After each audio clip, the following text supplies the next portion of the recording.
Wow. Oh, I got another one from Wings, so thanks. Yeah, because I made copies of your cookie book, and then Wings gave me one, so I think I bought it from her, but I got another one. But it was good. But we can look at that report more good. Okay. And then our electricity went down by the time it went down twice. But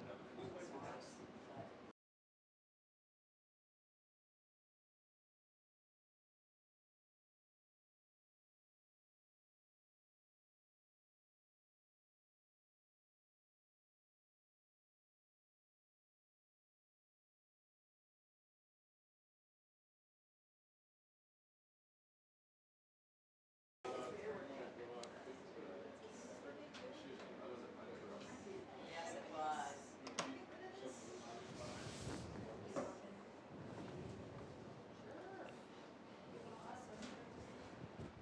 Of course, it's just as important in the second class to make sure that you're standing on worship ground as it is in the first class. So we'll take our normal few moments of silence to make sure that you have the opportunity to rebound and are ready for the second class. Let us pray.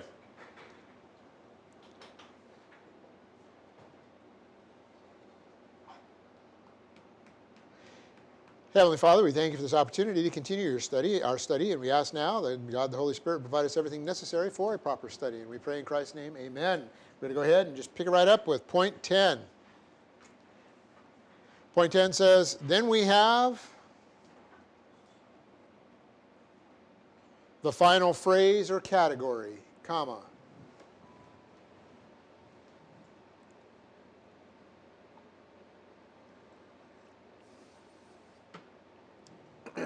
Which is not part of the polysyndeton, comma,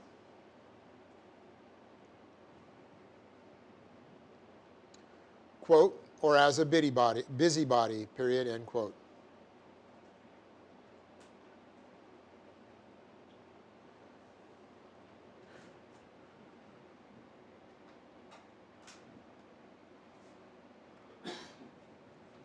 The word here in the Greek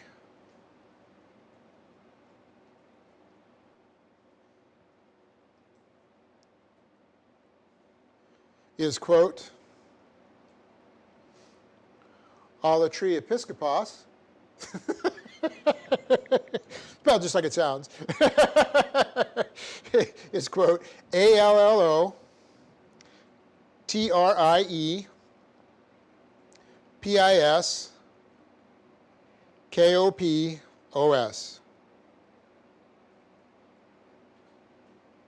comma, end quote, which, as a compound noun,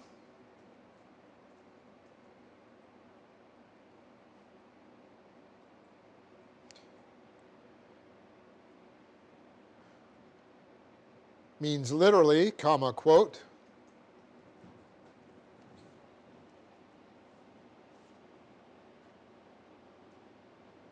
one who watches over that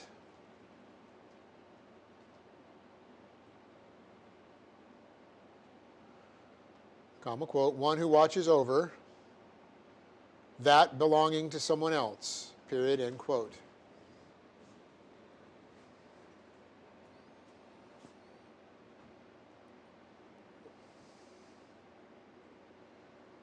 This then came to have a negative connotation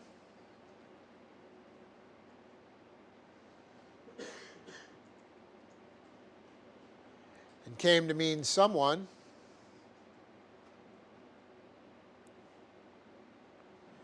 who sticks their nose into someone else's business.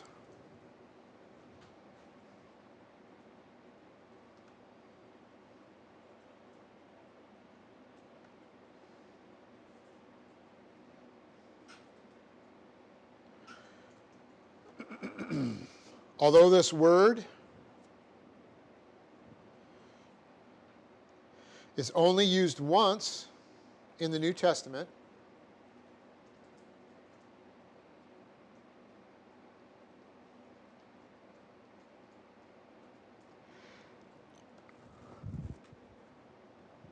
Its cognate is used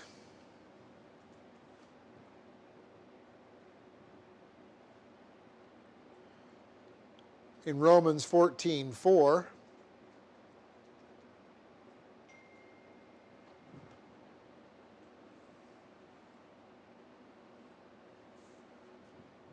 To express the malfunction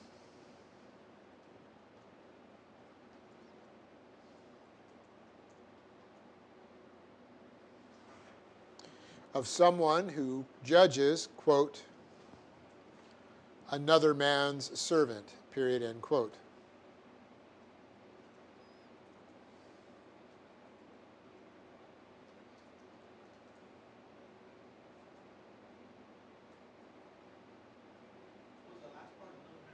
Servant. Servant, slave, servant, yeah.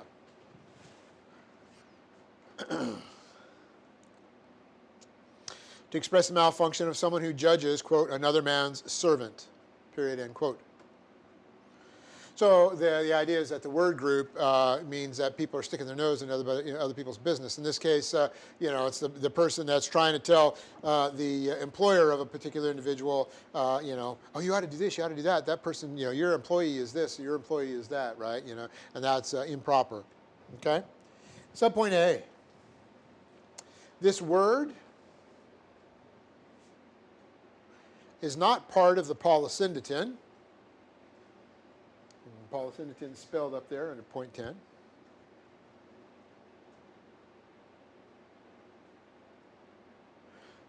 This word is not part of the polysyndeton and is not underlined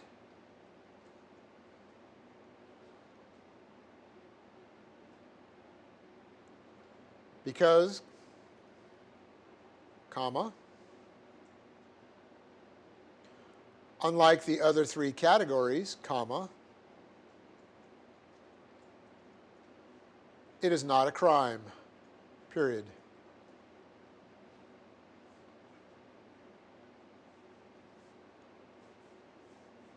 It is, however, comma, morally reprehensible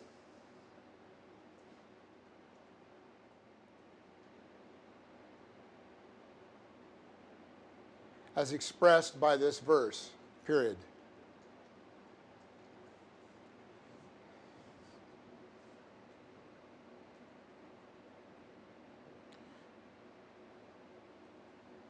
See, this desire to know other people's business is so strong.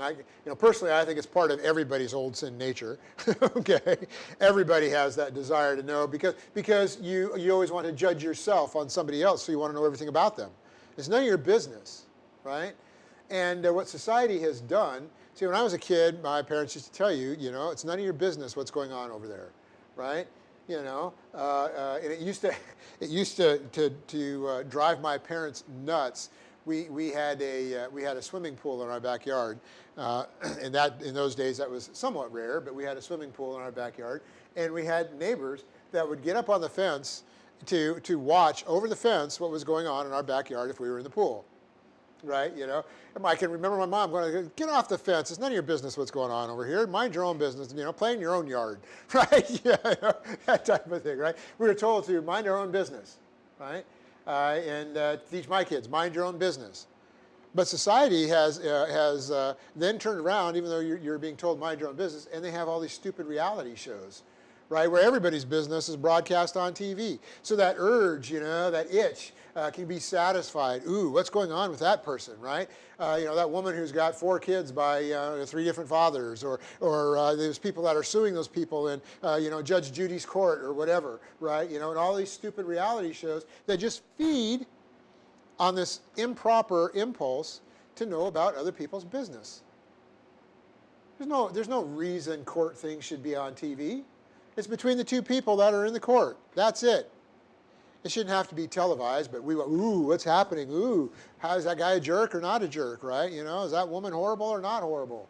Ooh, I want to know, right? And then you have the whole, wives of whatever, right? You know, the Hollywood wives or the housewives of, you know, Atlanta or the housewives of Poughkeepsie, Poughkeepsie or whatever, you know, right? It's like everybody wanted to know what's going on in these people's lives, right? It should be morally reprehensible. People should, those shows shouldn't have ever made it. But they did because we have people who were never taught this rule about the right to privacy, about mind your own business. You know, the old phrase, you have more than enough to say grace for yourself, right? To say grace over yourself. I had enough things going on in my life to have to apply doctrine to. I don't need to be worried about what you're going to do in your life, right? Mind your own business. Well, that's it here. It's not a crime, but it is horribly, horribly,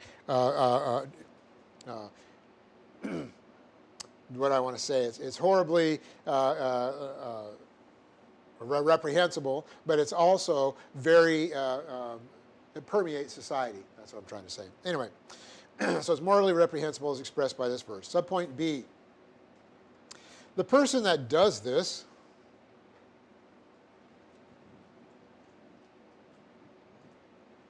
is an enemy of the privacy of your priesthood.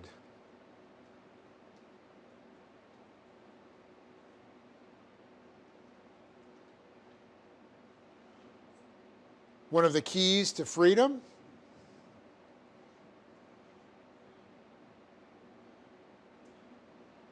is privacy.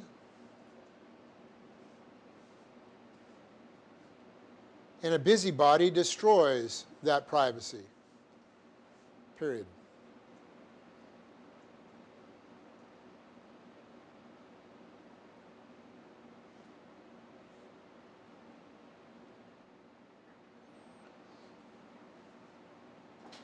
Every believer has the right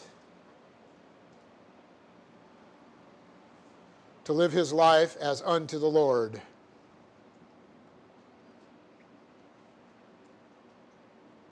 Colossians 3:16 and 17.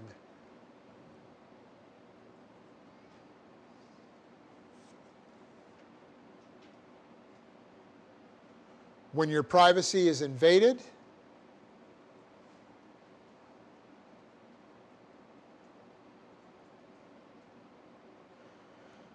Satan is given the tools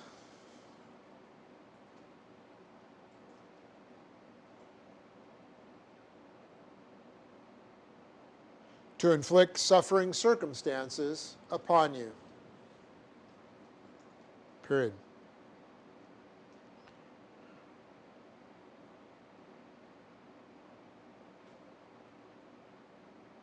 By the way, you have the requirement to protect your privacy, right?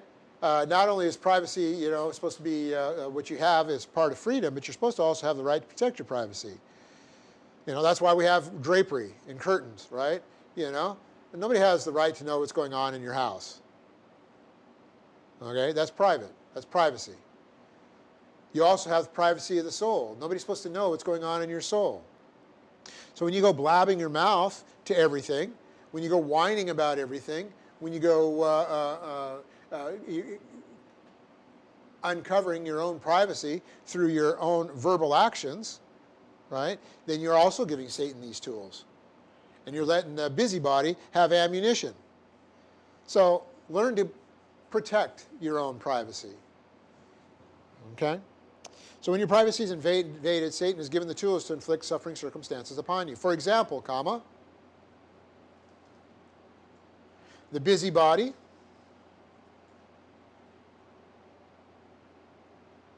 who misinterprets a private matter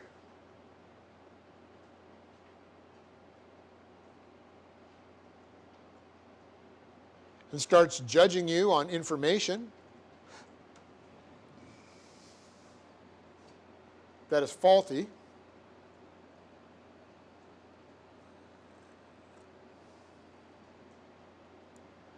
leads to suffering circumstances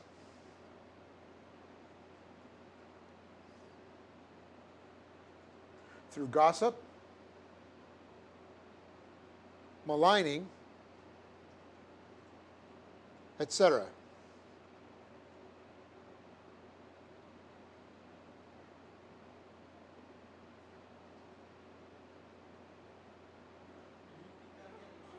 Sure.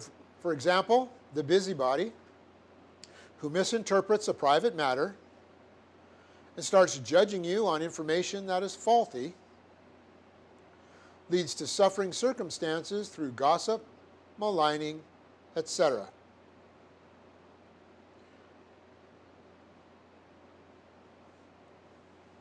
I have personal experiences of that, but I'll give one that's more universal that people maybe will understand. If you've ever seen the movie White Christmas with Bing Crosby, okay, or no, yes, White Christmas with Bing Crosby and Danny Kaye.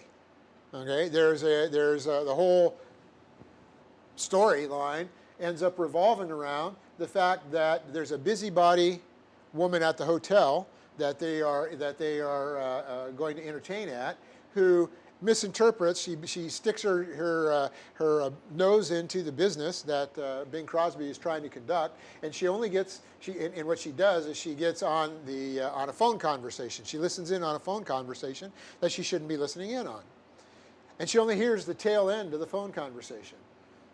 And what she hears leads her to a bad assumption, and she goes spreading the information.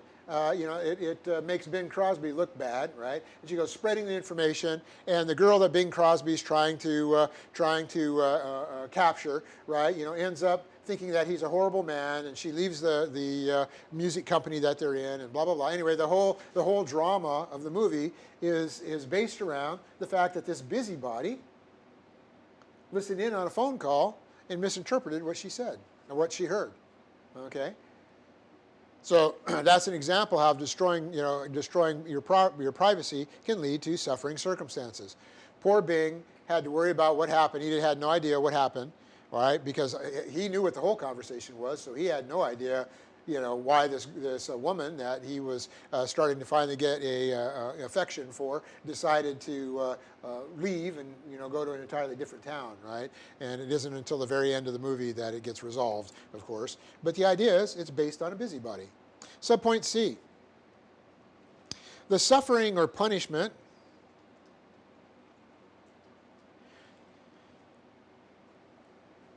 that the busybody incurs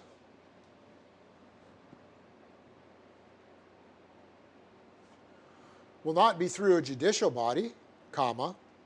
Remember, it's not a crime. Should be, but it's not. Will not be through a judicial body, comma, but through God himself,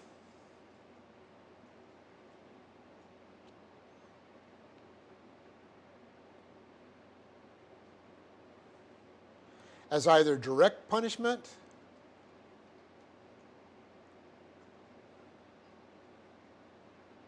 or the result of self-induced misery.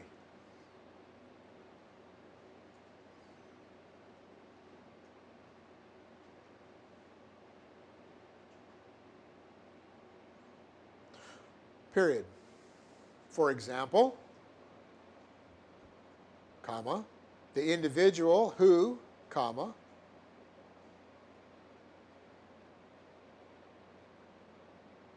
so for example, the individual who, through his actions as a busybody,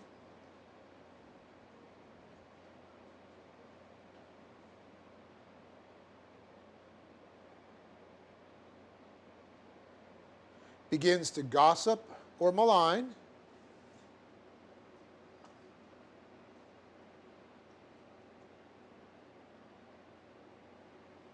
will suffer, quote, triple compound discipline, end quote, colon.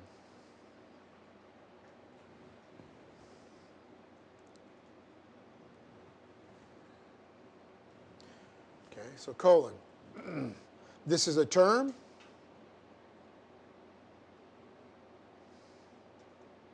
coined by Colonel Thieme. Thieme is spelled Thieme. So this is a term coined by Colonel Thieme to help explain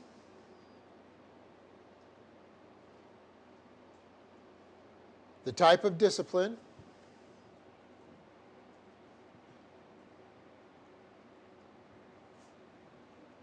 a believer receives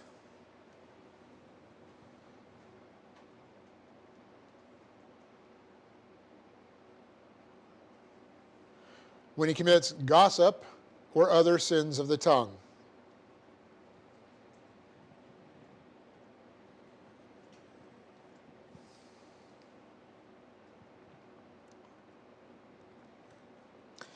Triple compound discipline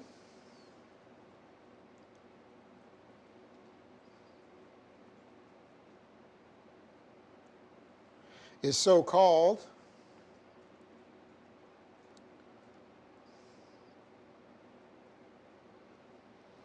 because it contains, colon,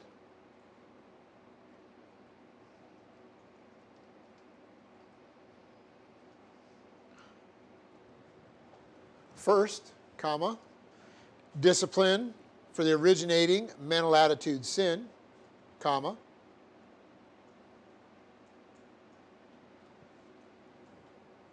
or excuse me, semicolon. First, comma, discipline for the originating mental attitude sin, semicolon. Second, comma, discipline for the sin of the tongue itself, semicolon.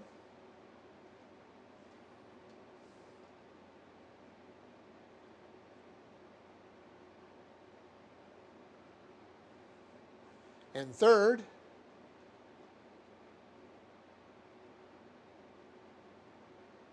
the discipline measured out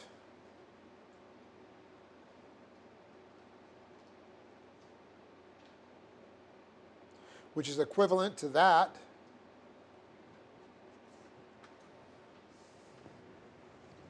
which was cited against the believer, period.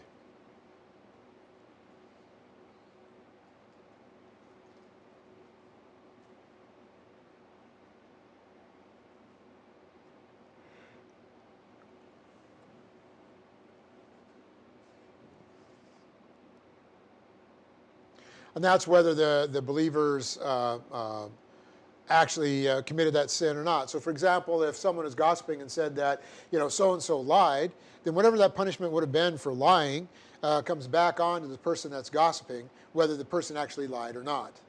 Okay? So that's the idea. We have Matthew 7, 1 and 2, which says, quote,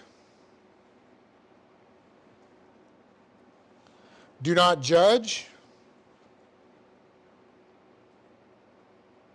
so that you will not be judged." Period. Verse 2. Quote. So we have "do not judge, so that you will not be judged." And then verse 2 says, "For in the way you judge, comma, you will be judged," semicolon. See, this is that third part. Which you accuse the individual of, you're going to be accused of. Okay? "For in the way you judge, you will be judged," semicolon. "And by your standard of measure, comma,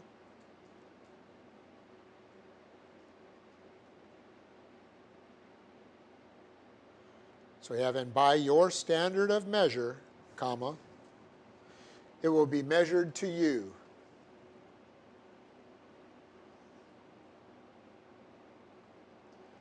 Period, end quote.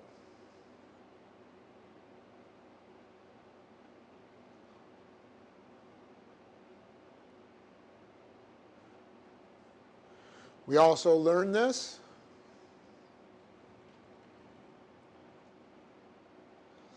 in our study of James, colon,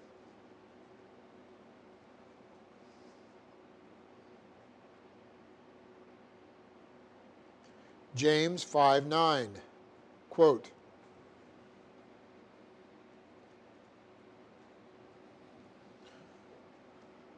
"Stop groaning, complaining, comma, brethren, comma,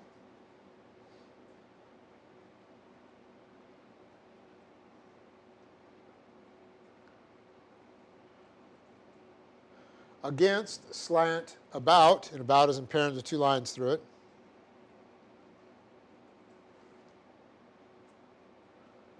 "one another,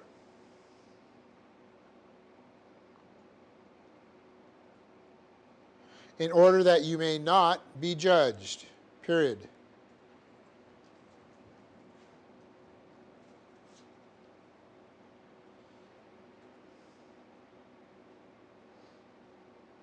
Behold, comma, the judge is standing.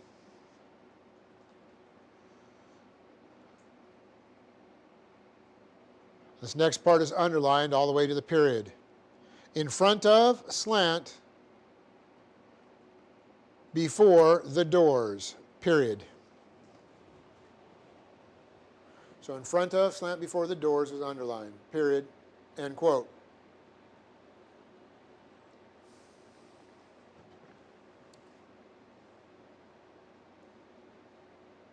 And we had a lot of analysis on that verse, which I'm not going to repeat. But the idea is the triple compound discipline that comes to an individual who judges someone else. Point 10, subpoint D, delta. Note that the originating sin and this type of behavior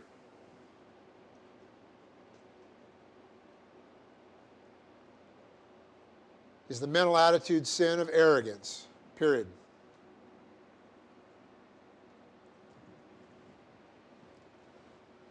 And this goes, of course, not only for this concept of being a busybody and being arrogant, but it also goes for the three crimes above. The murderer is arrogant, the thief is arrogant, and, of course, the individual who does civil disobedience is arrogant. It's all about me, me, me, me, me. And that's what we've got the problem with. The society that we have is me right now.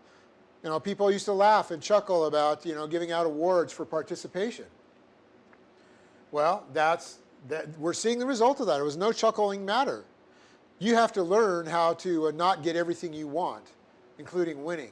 How to not, you have to learn how to take defeat. You have to learn how to be told no.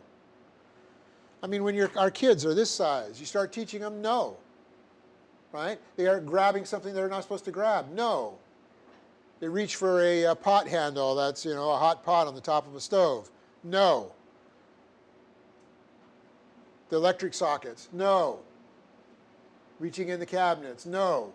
Right? You should be told no. You need to learn how to be told no, but these people never were. They were never told no, and they were given participation awards. So when society comes down and says something that they don't like, what do? They throw a tantrum, and that includes setting fire to buildings, throwing rocks through businesses, looting them, shooting police officers because they're told no.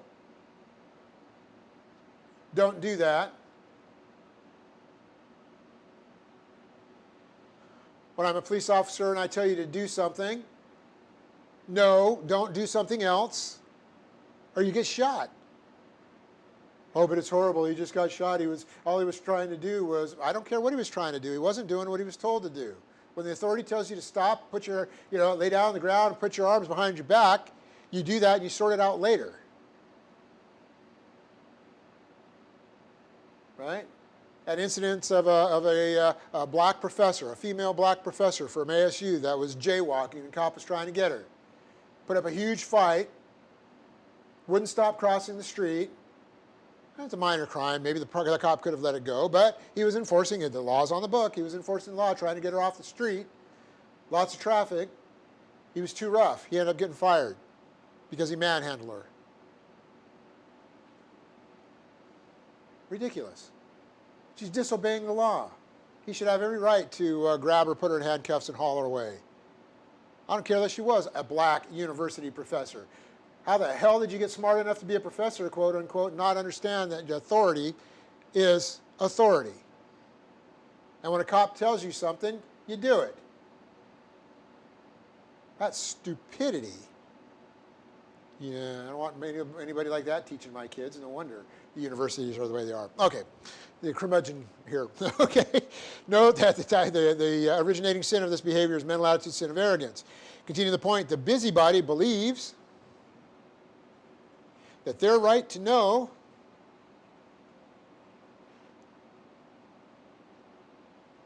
is above the individual's right to privacy. Period. Remember the old catchphrase, inquiring minds want to know. Well, just keep inquiring and get away. Yeah, I'm not going to answer. Okay? The busybody believes that their right to know is above the individual's right to privacy, period.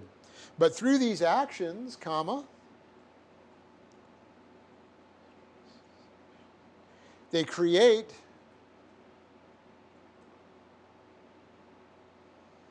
their own ostracization. I'll spell that for you. O-S-T-R-A-C-I-Z-A-T-I-O-N. That means to be ostracized. That's the result of being ostracized. Your spelling checker may not find it, but it actually is. If you go in an unabridged dictionary, it's actually a word. Okay, so they create their own ostracization, and their own misery, period. Romans 16, 17, and 18.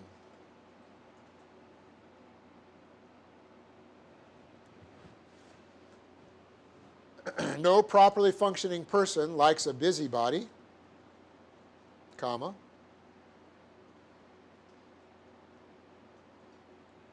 and as a result, comma, they are miserable and use the fact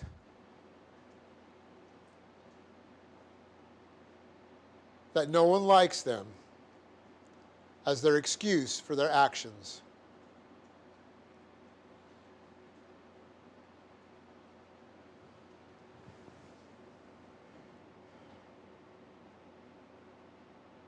This is where they try to use the effect as the cause. In other words, they say, oh, nobody likes me, and if I don't take it upon myself to be a busybody, I wouldn't know anything about anybody.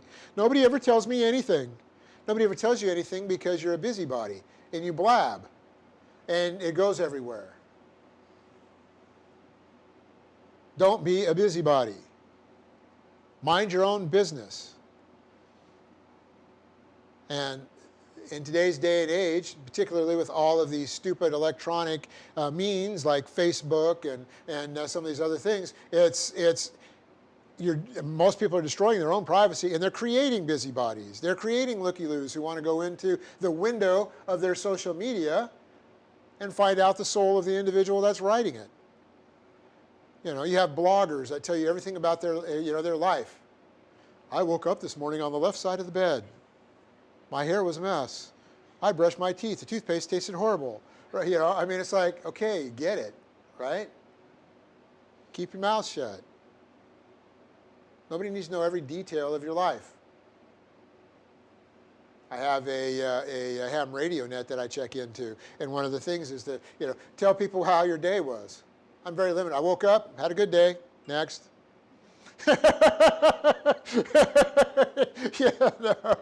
Occasionally I'll say, oh yeah, we had gone out of town and we're back in town, things are nice. Next.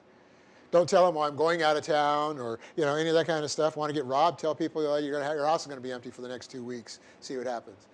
But the idea is, busybodies get ostracized. Kids find out. I mean, at the playground level, kids find out who's the busybody and ostracized. It happens the same thing at adult level. Okay? So, nobody likes a busybody. Point E.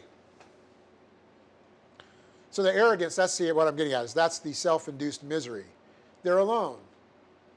Nobody will talk to them. Because you end up talking to a broadcaster, right?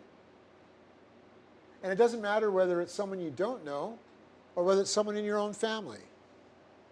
Families have busybodies too. You want to make sure everybody else in the family knows what's going on with everybody else in the family. You know what? If I wanted to know, I'd ask. Okay? My sister wants to tell me what's going on in her life. She can tell me, okay? But quite frankly, I don't care. And I'm not going to ask necessarily. Right?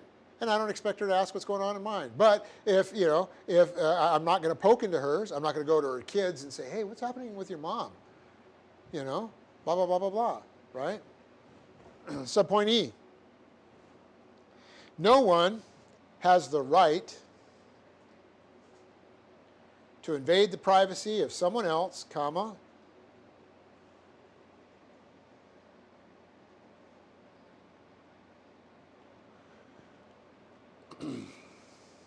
So no one has the right to invade the privacy of someone else, comma, or interfere with the decisions they make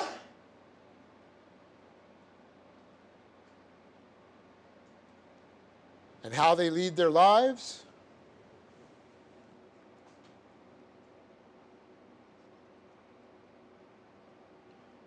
with the exception of the divine institutions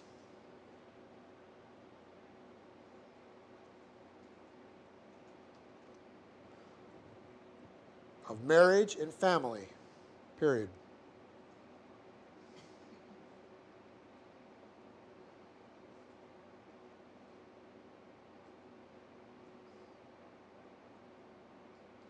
By family here, I mean the immediate family, the divine institution number 3, children, okay? I'm not talking about family as in, as in nephews and cousins and all of that kind of stuff, right? I mean, I have interests. I have, there are family members that aren't here today. You kind of wonder what's going on. But I'm not going to call them up and say, hey, why weren't you at church today? Right? It's between them and God. They want to be here, they'll be here. They don't want to be here, fine. Okay, suffer the punishment. That's what a free society does. Of course, I'd love to have them be here. I'd love to have had my own family attend once in a while. Right? But I'm not going to, I'm not going to invade their privacy. Okay? With the exception of the divine institutions of marriage and family. In the first instance, comma,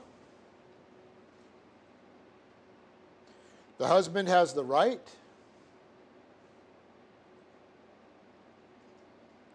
to direct the actions of his wife, period.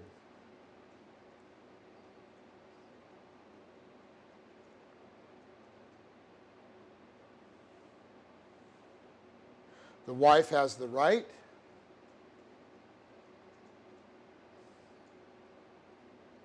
to take any issues to the Lord in prayer.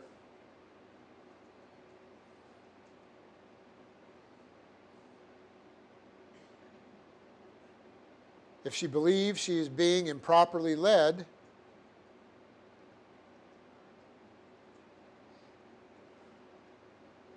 by her husband, period.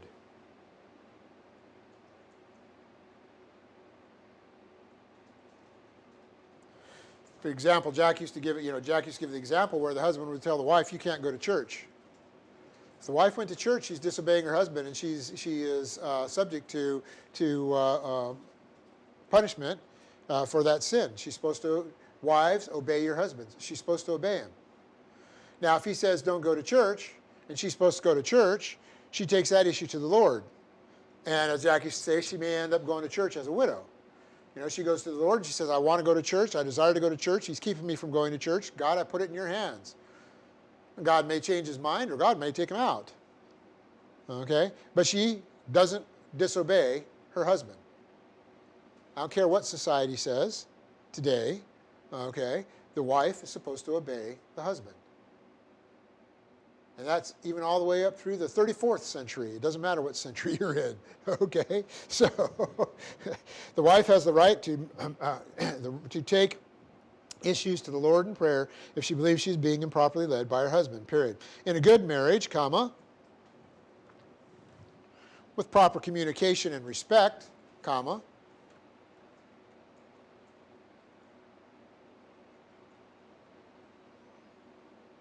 the husband, probably going too fast, Tom. In a good marriage, with proper communication and respect.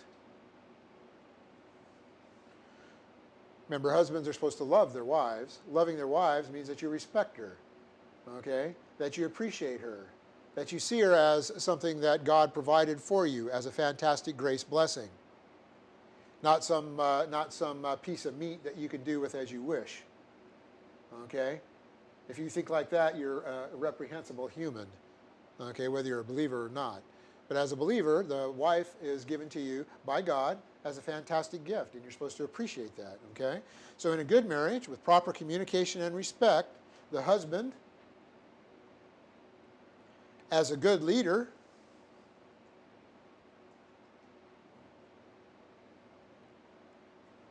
will listen to the thoughts and advice of his wife.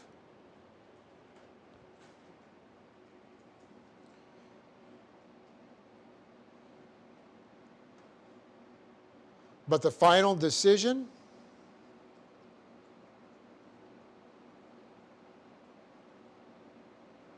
is always his,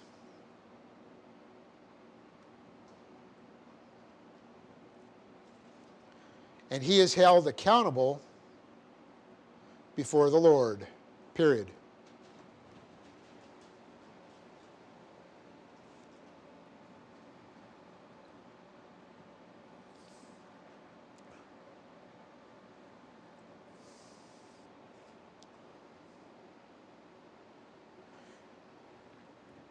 If you've married your right woman, and the right woman is an individual who's going to match you and meet you, okay? She's going to think like you do. She's going to have the same background. That's why you don't marry interracially. Not only is there a problem associated with the whole concept of the genes, but the other thing is you have a whole upbringing that's different, right? That's why you don't marry as a 60-year-old a 24-year-old, right? She doesn't understand anything that you're talking about, right?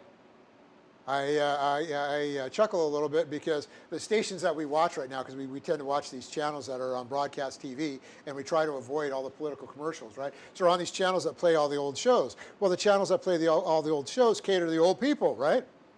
So they have all these ads about right now is the time to sign up for Medicare and all the Medicare benefits and blah, blah, blah, blah, blah. And they have Joe Namath as one of the spokesmen, right? And one of my kids go, who's Joe Namath, right? And it's like, okay, we didn't watch football that much in my house, but even if we did watch football, the idea is they probably wouldn't know who he was anyway, right? Because he's an old guy from the 60s, right? So that's why you don't marry someone the age of your daughter or the age of your son, right? They don't have the same frame of reference, and consequently, the advice and the information that you're going to get is not going to be useful. But if you have your right woman, as a leader, you're going to listen to what they have to say. And then you can make a decision. But you don't just, no, shut up, lady. You don't have anything to add to this conversation. See, that's the idiot. That's the guy who deserves everything they get, including the punishment he gets for making the wrong decisions. But anyway, the husband, as a good leader, will listen to the thoughts and advice of his wife, but the final decision is always his, and he's held accountable before the Lord. Continue the point. In the latter case, comma, that's Latter. Remember I said marriage and family. So in the latter case, comma, family, comma, the children's lives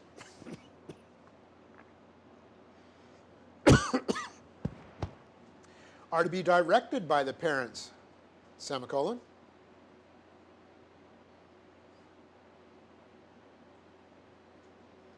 They must intrude when appropriate.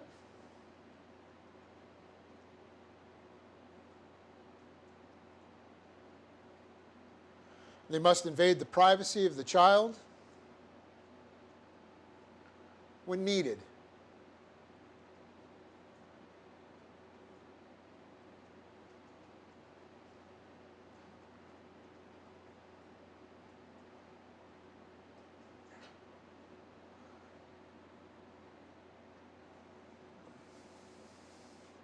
See, the concept is locks on interior doors besides the master bathroom shouldn't be allowed, okay? And everybody fails. We did. I failed, right?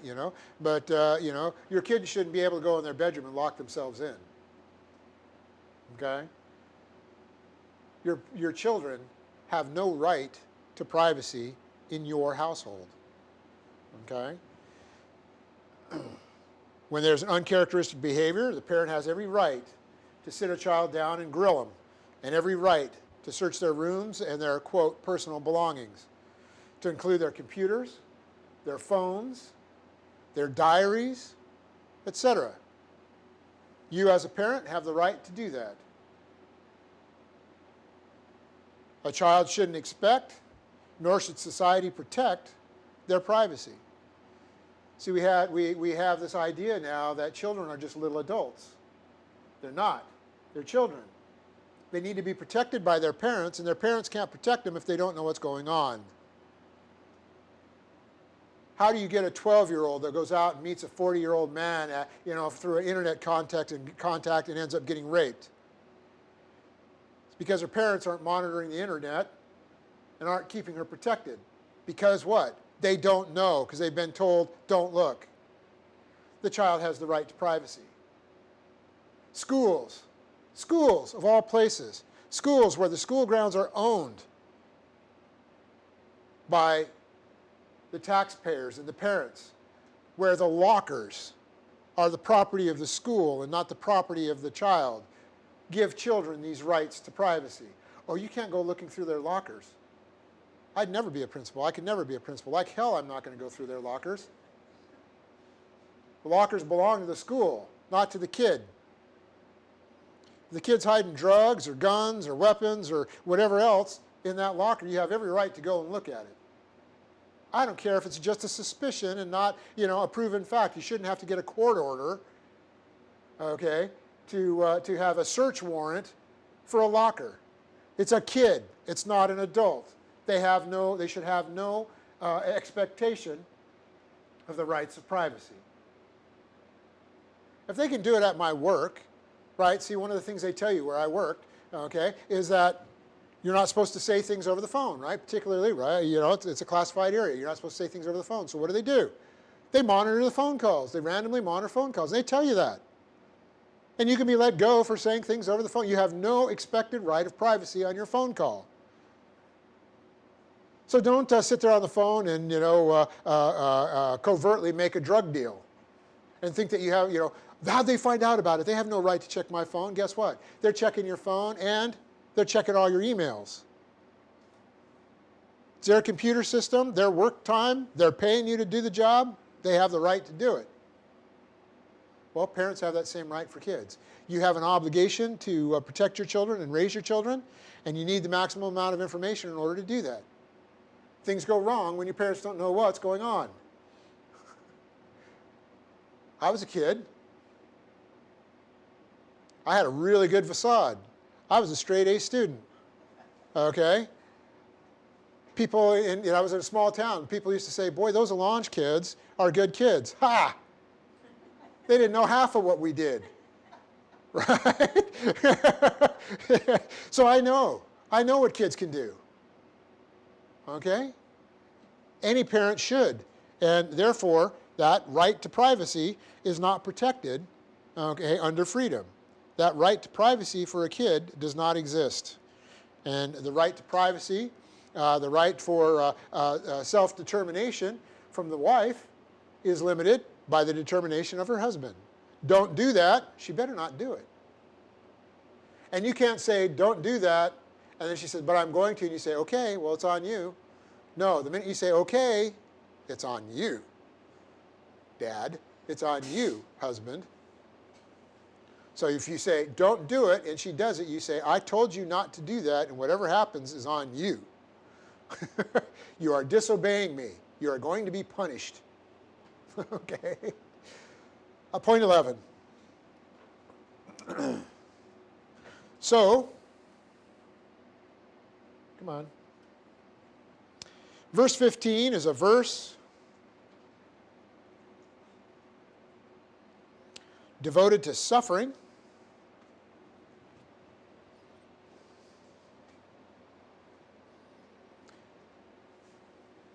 That is self-induced and self-inflicted.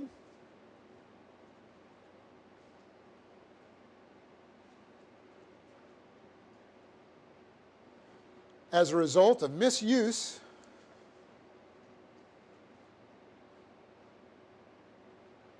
of the believer's volition. Period.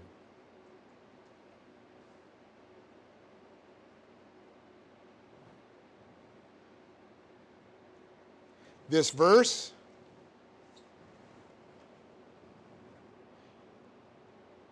is instruction by Peter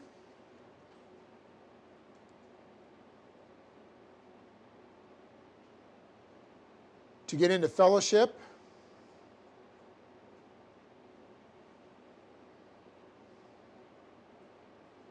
in order to stop the suffering.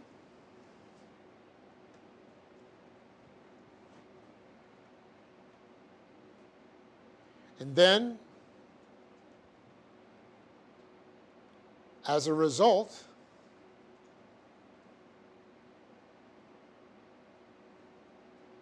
also function in God's plan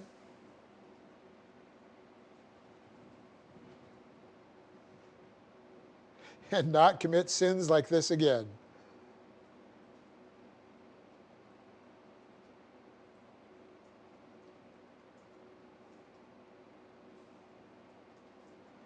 Likewise, for those, am I going too fast?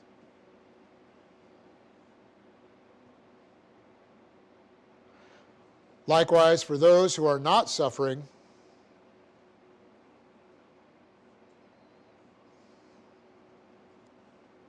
this is an, quote, offhanded, end quote, command.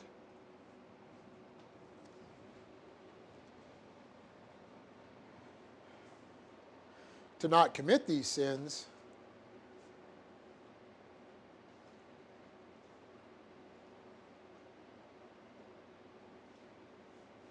since suffering is the result, period.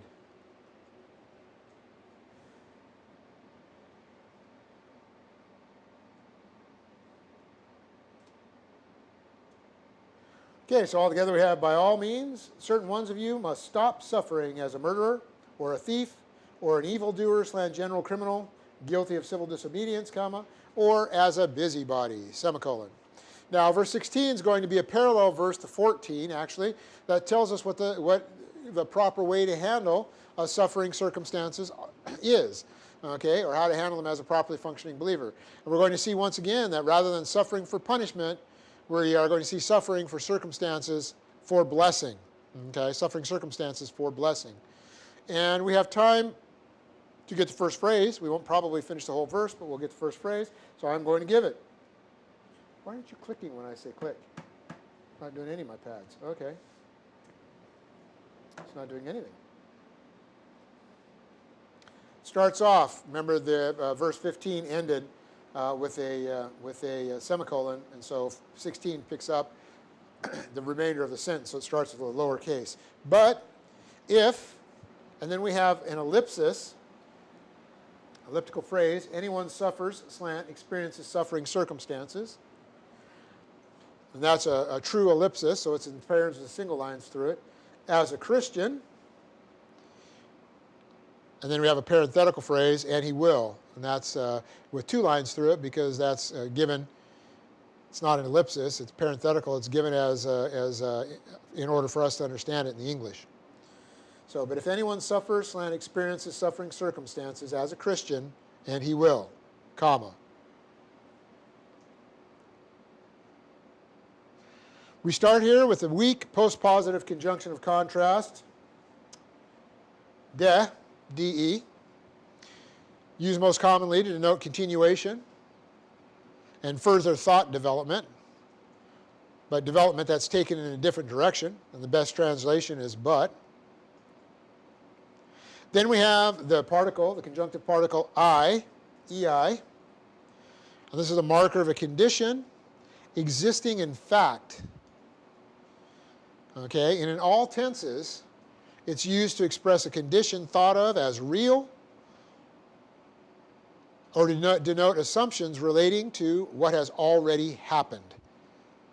So here the idea is that this is to denote a case that will always exist, which of course led me to ultimately add the and he will part of it. Then we have to insert the elliptical phrase, anyone suffers, to fill in the verb of the sentence, which is implied from verse 15. And in the Greek, the words, we simply have, but if as a Christian. And so it would just say, but if as a Christian. And of course here we need to make sure that the idea is experiences suffering circumstances, because we've actually changed from suffering to the properly functioning believer who's suffering, having suffering circumstances. Again, like the colonel used to call it, undeserved suffering or deserved suffering. Okay? So altogether, I've included in the ellipsis, anyone suffers, experiences suffering circumstances to get the true meaning across. The ellipsis is so well understood that several of the general translators don't even bother to denote that they added it, although several of them did. And I noticed that the New American Standard actually has this in italics to show you that it is an ellipsis. So the general translators also recognize this ellipsis. I'm not adding words. We're not a cult making up our own verses, okay? Then next we have the adverb hos, H-O-S, long O. Hos, which is a relatively weak marker of relationship. It's usually translated simply as. So like I said in the Greek, what you have is but if as a Christian. And then the last word in this Greek phrase, I'm going to actually mark where we're stopping here before I forget it. Okay, then the last word in this Greek phrase is the masculine nominative singular of the noun Christianos. C-H-R-I-S-T-I-A-N-O-S. Christianos. Christianos means a follower of Christ, or someone who is associated with Christ. In other words, a Christian. I'm going to end up giving you in our analysis some information about that word. It's a very important word. And then, of course, I've included the phrase, and he will, to include the emphasis and the full meaning of the conjunction I, such that we understand this as a first-class condition. And then in the Greek, we have a comma to offset this phrase, and so I'm adding the comma in the English. So far, we start off, but if anyone suffers and experiences suffering circumstances as a Christian, and he will, comma. And that's relatively close to what the general translators have. But then, once again, we're going to actually diverge from what the general translators have, and we'll see this next week, because we're going to have the imperative with the negative once again. And they always miss the imperative with the negative, which means to stop doing something, not to don't do something. Okay? And so just like in this previous verse, we're going to see a stop statement here. But this is where we're going to have to stop. So far, but if anyone suffers and experiences suffering circumstances as a Christian, and he will. Okay? And with that, if you'll stand, we're going to go ahead and close.